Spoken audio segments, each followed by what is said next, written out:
Assalomu alaykum hurmatli ko'rmanlar. Uyg'ur axborot markazining xabarlar programmasiga xush kelibsizlar. Men Muhammad Azat. Bugun juma. Tövəndəki xabarlarimizning təfsilatı bo'lsin. Xitoy Markaz xabar to'rining 12 ayning 21 kundagi xabarda bildirilishicha, 12 ayning 20 kuni atalmish Xinjiang erkin savdo sinoq rayoni bo'lgan Urumchi rayonida Xitoy O'zbekiston bir balvoq bir yo'l yangi dorigarlik birlashma fan texnika hamkorlik tajribaxonasi qurilgan. Bu tajribaxonaning Xitoy Fanlar akademiyasi atalmish Xinjiang fizika va ximiya texnika instituti, Shanxay materiya meditsina instituti va bioorganik ximiyalik tadqiqot o'rni va O'zbekiston Fanlar akademiyasi Fetxomiya instituti birlikda qurgan. Xitoy hukumati Sharq Turkistonning jo'grafiyalik rayoni afzalligidan foydalanib, g'arbga echib o'tish va atalmish Xinjiangning an'anaviy milliy tibobat dorilar tijoratini O'rta Osiyoga kengaytmoqchi bo'lgan.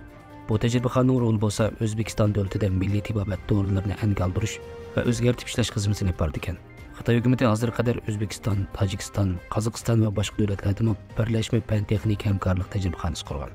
Xitoy hukumati O'rta Osiyo davlatlarida bir balvoq bir yo'l tashabbusidan unumli foydalanib, davlat tadqiqot sohasida kengaymichiligini ilgari surib, Xitoyning an'anaviy tibobati va Uyg'ur milliy tibobat texnikasini O'rta Osiyoga jo'tkab va kengaytib, bu sohalarda muvaffaqiyatga erishishni maqsad qilgan.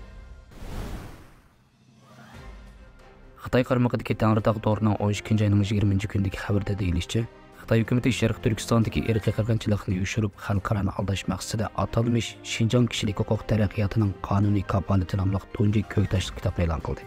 20 dekabr kuni atiganda Xitoy tajovuzchilari Sharq Turkistonning Urumchi shahrida atalmish Xinjiang kishilik huquq taraqqiyotining qonuniy kapolati nomli ko'ktash kitobni e'lon qilgan bo'lib, bu atalmish Xinjiangdagi kishilik huquq taraqqiyotining qonuniy qo'g'dilish to'g'risidagi tunji ko'ktash kitob bo'lib hisoblangan.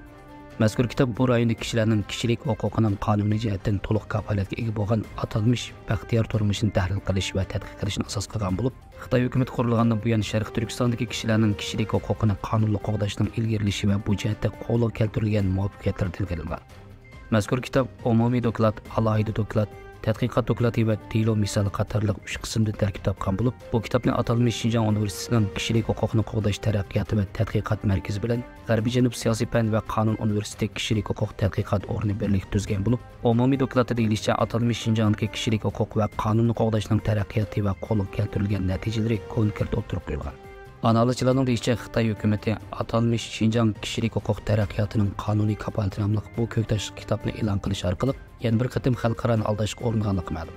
Mazkur kitob Xitoy tajovuzchilarining Uyg'urlar ustidan berayotgan irqiy qirg'inchilikni burmulab va pardozlab ko'rsatishga uringanligining amaliy kartinasi bo'lib hisoblanganligi va Xitoyning Sharq Turkistonda o'tkazgan jinoyatlarining naqadar ig'irligini ko'rsatadigan psixikalik besimga duchor bo'lganligini ko'rsatib berdi ekan.